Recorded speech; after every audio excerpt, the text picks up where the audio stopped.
Yes, we are still in the early days of Monday, the 20th of January 2020, 20 days into 2020 already. And then you're watching Rush Hour here on DNT. Let me once again inform you that this month is the Cervical Cancer Awareness Month. So today in the studio, we have an ambassador for cervical cancer who doubles as a nurse. And we're going to talk about this very cancer, which is the fourth most common cancer amongst women. So with me in the studio this morning is Blaze Akom. Good morning. Good morning. How do you do? I'm doing good, and you? I'm fine, thank you, sir.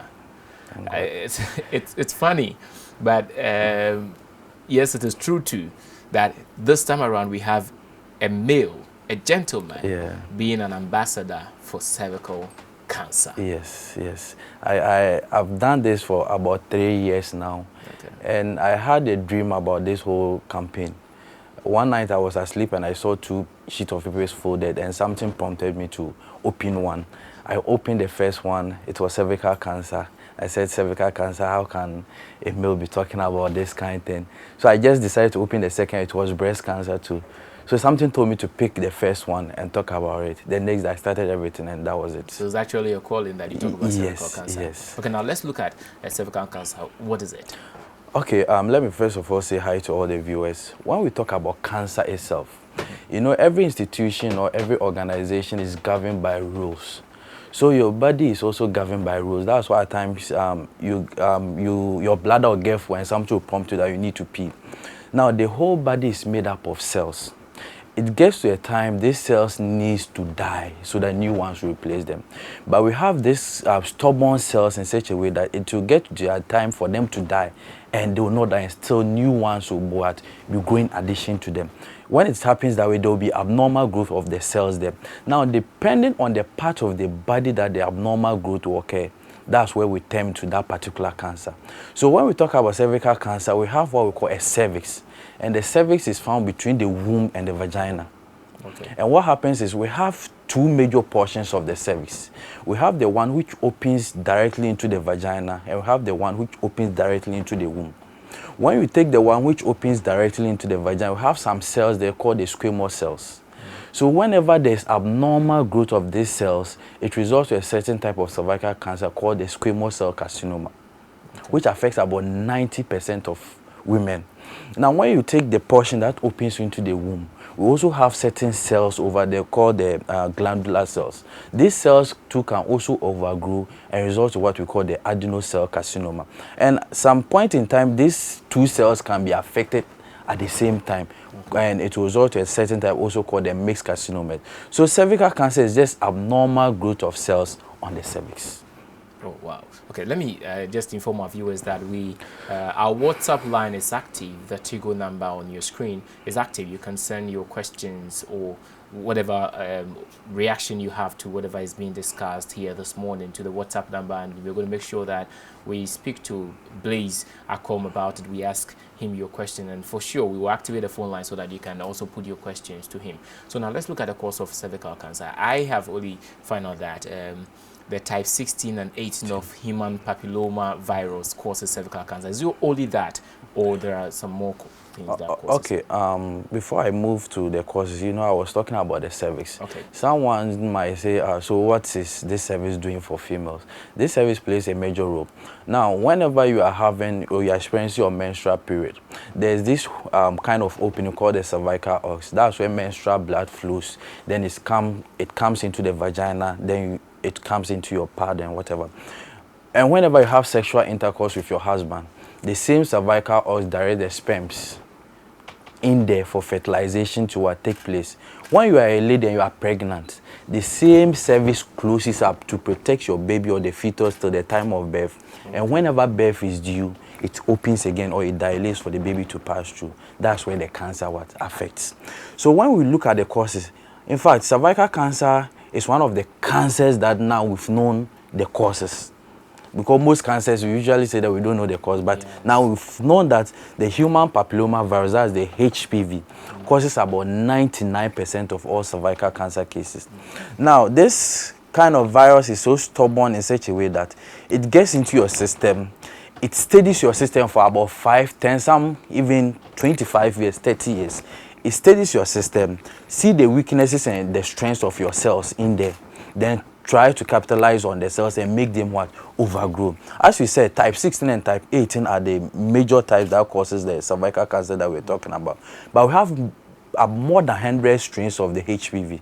We have some which causes genital warts. Exactly. So at times you see that I usually say that now some of the ladies that we have in this country are like the fuel station pump. You know, any car that will enter, they will fill. You know, the fuel station, any car that will enter, they will fill. We live in an era that now multiple sexual partners has become something which is common. You see a lady having multiple sexual partners and she will still be making fun of it. She's okay with it. She's okay with it. What happens is, moving from one person to another, this kind of virus, they are DNA viruses. So what happens is, at some point in time in your life, you can develop this kind of viruses. But what happens is, when you have a stronger immune system, the immune system is able to clear the virus on its own. But so just imagine if you're a lady and have multiple sexual partners, you move on from one man to another, you'll be picking up the virus. Small. By the time we realize, within some few years, and then the virus starts to what? Manifest. And if you are not lucky, you can develop the cancer that we are talking about. At times, you can be fortunate enough and maybe you will not get the type 16 or the type 8 because males, mostly are the carriers. We carry it, but mostly we don't know. So if you are fortunate enough and maybe you contract the lower risk ones, and maybe you have oral sex with a man, you can develop warts inside the mouth. And if it's the higher risk ones like the other type 16 and 18 that we are talking, that will not cause cervical cancer, but that will cause throat cancer, mouth cancer, and neck cancer. That's why we usually advise men that it's not good for you to send your mouth in there to do any sort of licking or any other thing, because you don't know whether the woman is possessing the virus or not. You can pick it up. Because recently, that's why now there's more of throat cancer cases in males than females. Okay. So if you are not lucky to, and maybe you have vaginal sex and you have the lower risk types, at times some women develop some wax around the area, and some come in the form of a curly flower. So you can get this virus through oral sex, anal sex. Some people develop some kind of wax around the anus, or some people get cancer around the anus. So some they will come to your house, you tell them, can I offer you a seat? The person will tell you it's okay. No, okay, yeah. Most of the time, it's not that it's not okay.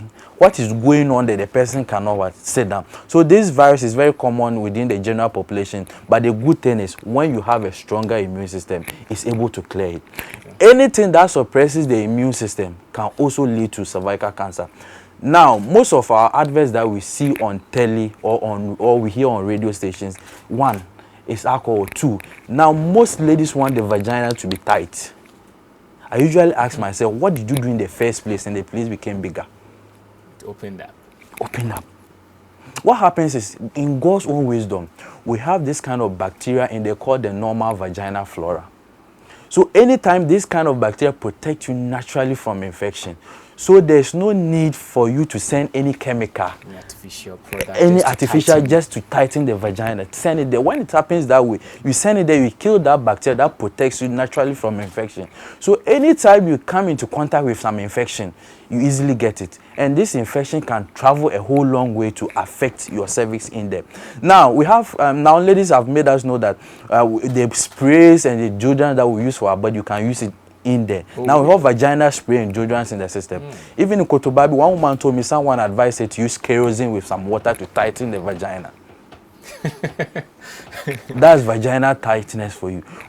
I usually say that for your vagina to be clean, it depends on yourself. How you get inside the bathhouse and do it. I usually say that when I see you, like, at least the kind of nails that recently most ladies fix is very bad. I ask myself, you get into the bathhouse, how do you wash the place? How are you able to wash it?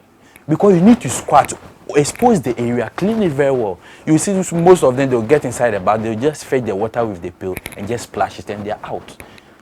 Every little thing that you be doing in there, then it will bring you some offensive smell. You end up getting this kind of product, pushing it there. It kills the flora, and when you don't take care, it can result to the cervical cancer that we are talking about.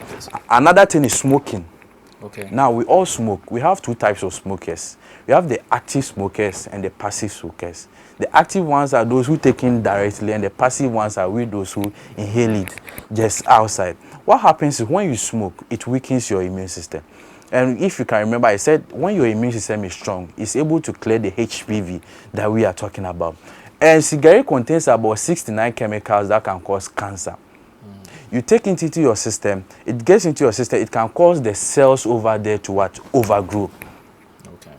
So now in Ghana, we've modernized the smoking from London white, London brown. Now we've moved on to shisha. Yes, shisha. Now, according to World Health Organization, smoking shisha for 1 hour, you've taken about 200 sticks of cigarettes. For 1 hour? 1 hour, you've taken about 200 sticks of cigarettes. Taking 2 hours of cigarettes.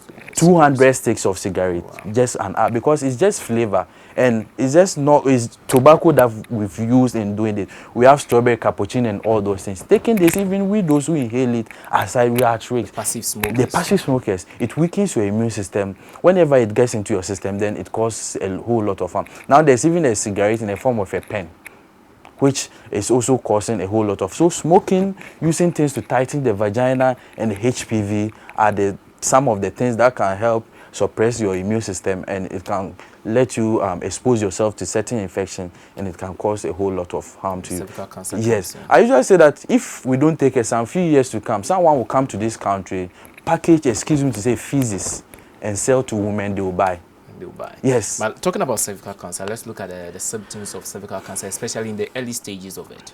At times, we usually say that cervical cancer is, some don't manifest with symptoms. All of a sudden, you'll be there and that's it. Okay. The time you experience a symptom does not mean that that's the time you got the infection. Yeah, sure. You got it long ago, but that's the time that the thing has manifested. So what happens is, we have some people who have, some women who have longer menstrual period. Usually we assume that fine, 3 days, maybe it stops 4 days, 5, 6, 7. At times, some will have maybe 5 days menstrual period and they'll spot for 2 days, 3 days, and it stops. But we have women who have their menstrual period continuously for about 2 good weeks, 3 weeks. I have one lady who had a menstrual period for about 4 months, 2 weeks. She was bleeding continuously. When it happens that way, it's a symptom of cervical cancer. You don't need to sit at home, because some of the symptoms is run in so many conditions. So you need to come so that we examine and see the particular thing which is what worrying you. We have our mothers, those who are their menopausal stage. You get to that stage, your estrogen level, the hormones that helps you in menstruation, all of them are down. So we don't expect you to menstruate at that period. In your menopausal stage and every month you are still having your menstrual period, it's a symptom of cervical cancer. Yeah. When you bleed after sex or during sex, postcoital bleeding, it's also another symptom. When you experience pain during or after sexual intercourse, I usually say the pain, some are due to pelvic inflammations, some are due to pelvic infections, and some maybe the place is dry and the person just decides to penetrate. That one you experience pain. When you experience that pain, it's not our cancer, it's your own cancer. You are getting me? So with that, when we experience that pain consistently, you know that, oh, everything is all right, but still I'm experiencing, whenever I have this affair with my husband, I experience this pain, it needs to prompt you. We have this kind of unusual discharges that all of a sudden you can see this kind of discharge with a foul smell. It smells like a rotten fish. What happens is, the normal discharge that comes out from that place smells like an onion. That's the normal scent of the discharge that comes. Yes. Onion. So at times, ladies can take off their panties and see this kind of whitish fluid. It doesn't smell. It cleans inside. Inside is the vagina. Outside is the vulva. That's why inside, it doesn't need your help. God cleans it naturally. So inside there, you see this kind of fluid that comes out. It cleanses it naturally. It doesn't smell. That's the normal fluid. It smells like onion. But if you see any deviation from that normal, then it means there's a problem. All right. Some people can experience pain during urination. Some people, to get to the last stage, what you observe is there will be leakage of urine and feces from the vagina. And your leakage of urine and feces from the vagina. And your chances of survival on this earth is only 15%. All right. So before we go to look at the treatment and preventive measures, let me inform you that the WhatsApp line is currently on your screen, and the phone lines are also activated. You can call through to ask any questions that you want to ask. Blaise Akom is the ambassador for cervical cancer, and this month the Cervical Cancer Awareness Month. So the phone lines are currently activated. You can call through to put any question to him now. Blaise, let's look at preventive measures preventing cervical cancer. Okay. If we can prevent cervical cancer, it's all about screening and getting vaccinated. Now, we have something called a pap smear. Every lady, or now even ladies like we assume that from 23 years upwards, if you are sexually active, you need to undergo this pap smear. What happens is they'll just take some sample of cells on your cervix to be examined to see whether the cancer is there or not. Now, people do the pap smear and leave only one thing called the HPV DNA testing. You have to test and see whether you have the HPV or not. And it's done alongside, so you can request, I want to do HPV testing or HPV testing and pap smear. So they can do both of them for you. They will see whether, oh, you are having the HPV or not. After testing and you are maybe the HPV you are negative, we can tell you to come in 6 months' time. All right, hold on. There's a caller on the line. Hello, good morning. Sorry, we lost that caller. You can continue, please. So we can tell you to come in 6 months because some of the viruses, as I said earlier on, it can be in your system without manifesting. So maybe after 6 months, it's just like the HIV. After 6 months, the virus can manifest so that we can detect it. So you can do what we call the pap smear and the HPV DNA testing to detect the virus. And we also have vaccination. Now, we usually advise that we need to vaccinate our kids from 9 years to 14 years. We assume that within that age, you are not sexually active. You are getting me. But now I have an 11-year-old girl who has about 6 boyfriends, 3 Nigerians, 3 Ghanaians. Yes. Who told me that the parents don't take care of her. So whoever, 11 years. And she's having some small body, so it seems that's the body which is helping her. So what happens, this lady told me that the parents are not taking care of her, so whoever buys her take away 5 cedis, they should have sex with the person. So we assume that these people, they are not usually active, so sexually active. So if you give them the vaccination during this period, it works fully for them. So within 9 to 14 years, you have to vaccinate your child. We give 2 shots, but just that one shot is about 250 or 300 cedis within 6 or 7 months. The caller is back. Let's look. Hello, good morning. Your name and where you're calling from? I'm Gloria. Okay. And I'm calling from Baltimore. Okay. Please speak up. We are hearing you, please. Okay. I'm just listening to your program. Okay. So I want to ask a question. Okay, please go ahead. So, I want to ask about cervical cancer and the white that you are talking about. The discharge. What is the difference? That's my number 1 question. And then number 2, for instance, you are having a discharge and it cases, but it's not, the discharge is not the normal discharge that women used to have. Sometimes it's itchy. So, what is the difference? I want to really know the difference. Okay. All right. Thank you very much, Gloria. Thank you. Keep watching. So, please. Yes, she's saying she wants to know the difference between the white discharges then the cervical cancer discharges that we are talking about. And also said about a discharge that is itchy. Yes. You know, at times, most people will experience this kind of discharges, and it will be due to some people, it can be due to yeast infection, or they have UTI, urinary tract infections that they have. Now, with this kind of discharge, as I said earlier on. There is another caller on the line. Hello, good morning. Your name and where you're calling from? Hello, good morning. Yeah, your name and where you're calling from, please. Good morning. Yeah, good morning. Bacho Mitio. Hello.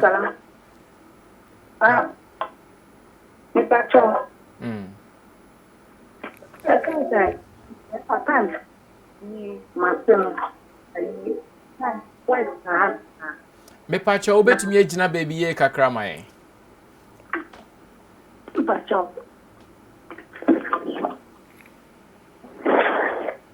Hello? Okay, bacho afedi eto nka. Me pacho. Some white san. Ma call sama. Ayi na papa. Omo dia dia. Ma film. Omo ele dia na buy man someone. Omo ame. So my men say, and on my get and that's a big one.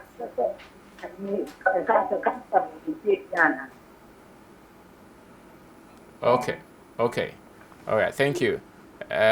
So it's like she's suffering from candidiasis. She said Yes. she's been to the hospital and then she's been given some medication. Yes, and with this kind of candidiasis, and at times you go to certain. Now we have, it's just an off-air thing. We have certain kind of treatment that we usually give to ladies. Some people can tell you I've gone to hospitals and I'm having white. I've treated, it's not going. But we have a simple treatment that we usually give to them, and the whites will vanish away. And this white thing is common in ladies. Yeah. It's very, very common. And if you don't take and you have white, and you say that, oh, I've treated, it's not going, you don't seek the proper medical attention, this infection can also go a long way to affect your cervix. Okay. So what happens is, if you are experiencing any kind of discharge, come to the hospital. Let's take a sample to just test and see the kind of, maybe if it's an infection or if there are discharges of cervical cancer, we can detect it. Don't just sit at home. Okay, so let's now come back to the question of the first caller. She's asking that what's the difference between the normal discharges for this kind of candida. Usually, all of them we have like a foul smell. So when you come to the hospital, what we do is we will take a sample, as I said earlier on, to look at the kind of bacteria in there. Before we can classify this thing. So if you're experiencing, though she's saying she's having white, but some people, the white can persist in them for so many years, and this years can go a long way to affect yourself. So when you come, you need to first of all take a sample, examine it before we All can. right, there's another caller on the line. Hello, good morning. Your name and where you're calling from? Hello, good morning. I'm calling from Second. Okay, please go ahead. We are listening to you. Yes,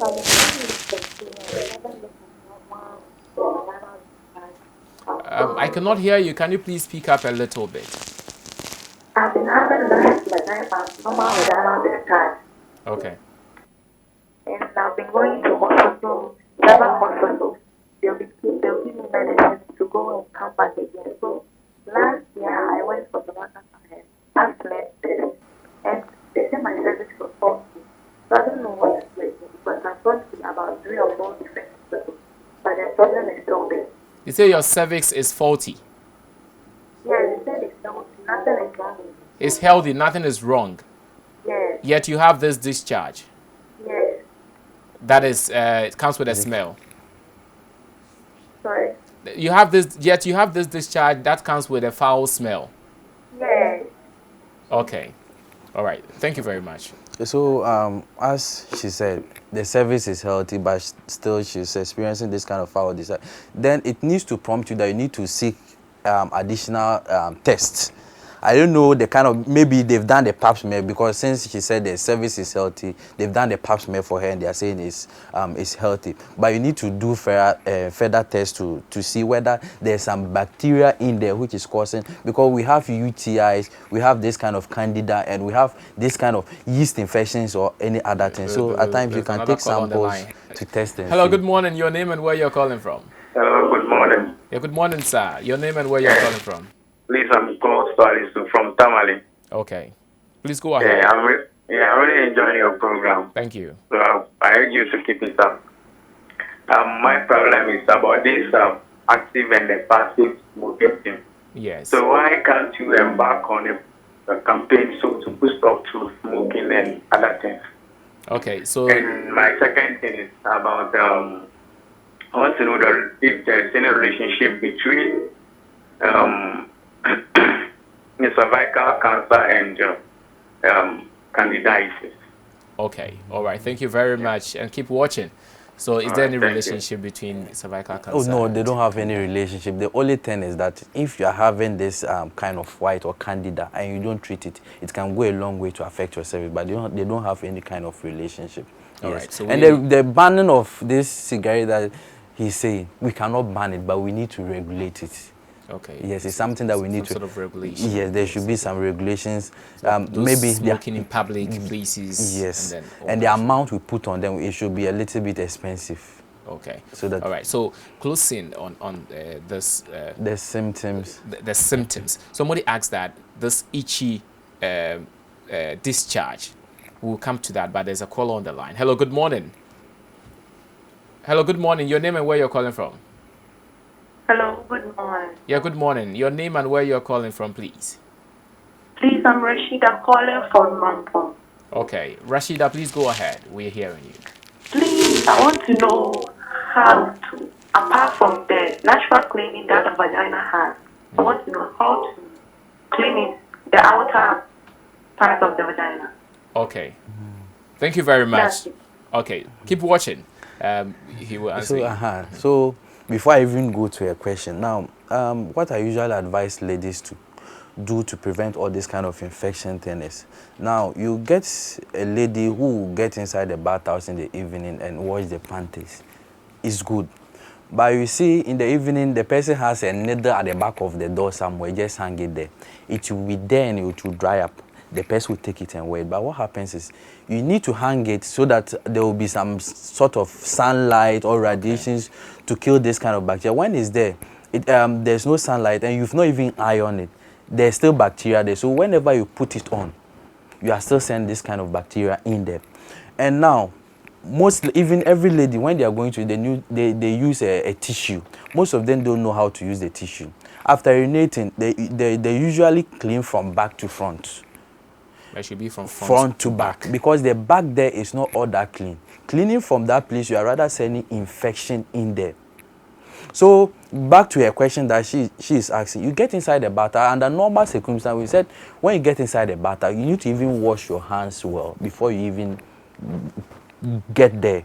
So what happens is, you don't need to go inside. It's just the vulva, the labia majora and the minora. Just use your normal water to just wash the folds. Someone told me the last time that she had sex with the husband and she did not want to get pregnant. So as soon as the husband released in her, she inserted the finger in there. She wanted to remove the sperms. And I said, this is never possible. Even sending your finger inside there, you are disturbing the normal flora in there. So you squat, wash your hands, expose the areas very well. Clean the foot with your normal water, no dirt or nothing. Clean that place very well, and you are good to go. You're good to go. Yes. Yeah. Let's wrap up with the itchy discharge, that the first caller. So with this kind of itchy discharges, it's all about labs that we can do for you. Some of them are due to UTI, urinary tract infections, some infections that you've gotten, which is not even cervical cancer. So you come, we need to run that test for you to see what is actually wrong. We do when we take your urine or when we take sample of the discharges to examine and say and there's no problem, we'll opt for the pap smear, which will see whether your cervix is healthy or not. But if you've even done the pap smear, you are negative, you need to do what we call a urine IRE to see whether there's some infection, or you take sample of the discharges to see whether there's some infection in there. All right. We've really learned a lot this morning, and then could you please just in a minute touch on the vaccination? Okay, so with the vaccination from we have vaccines for kids from 9 years to 14 years. They are supposed to take 2 shots, and we have for adults too, females. But what happens is, if you're a female and you are sexually active above that age, you need to do the pap smear, do the HPV DNA testing, and make sure that both of them you are negative and you are free to take in the vaccine. So whenever you come into contact with the virus, you are being protected. All right, thank you very much. It's been a learning period with you this morning, so far as we are observing the Cervical Cancer Awareness Month. It's quite unfortunate that Blaze would have to leave us this morning, but it's a promise that we'll bring him back before we end this Cervical Cancer Awareness Month so that we can learn more from him. So thank you very much, Blaze, for joining us this morning and then helping us educate our viewers on how to keep the vagina clean and also to be able to prevent cervical cancer. Thank you very much. Keep watching DNT. We'll be back shortly after this break.